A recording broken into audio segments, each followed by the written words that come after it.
तबरेज़ की माँ जैसे ही देखती है दूरे अदन को पढ़ते हुए तो समझिए कि उसका तो दिवाला निकल जाता है। उसको तो समझ नहीं आती कि आखिर इसको कैसे मैं चोंटी से पकड़ कर धिक्के देकर इस घर से बाहर निकाल दूँ। लेकिन उसका बस नहीं चल रहा है क्योंकि वो मजबूर हो चुकी है तबरेज़ के बाप और उर्फ़ी की वजह से।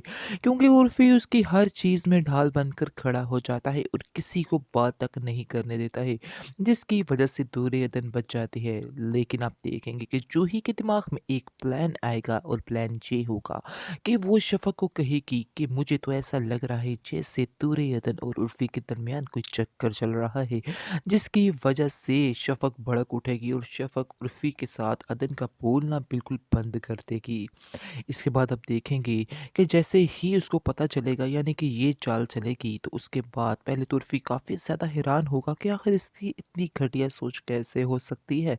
ये सब बातें दूरे अदन भी सुन लेगी कि शफ़क़ मैडम जो है वो शक कर रही हैं, जिसकी वजह से वो काफ़ी ज़्यादा रोती है और इसके बाद उर्फ़ी उसको देख लेता है और उर्फ़ी को कहती है कि आप प्लीज़ मुझे मत पढ़ाइएगा, यानी कि मेरी तरफ मत ध्यान दीजिए, आप सिर्फ़ और सिर्फ़ शफ़क़ की तरफ ध्यान दीजिए।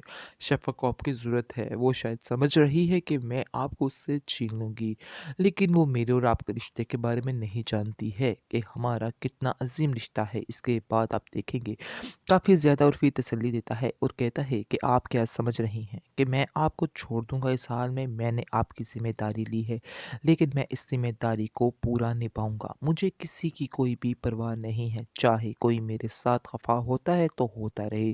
क्योंकि शफ़क़ को भी अगर मुझसे इतना प्यार था तो उसे मेरे पे इतना यकीन तो होना चाहिए था। उसने मेरे पे बिल्कुल भी यकीन नहीं किया है।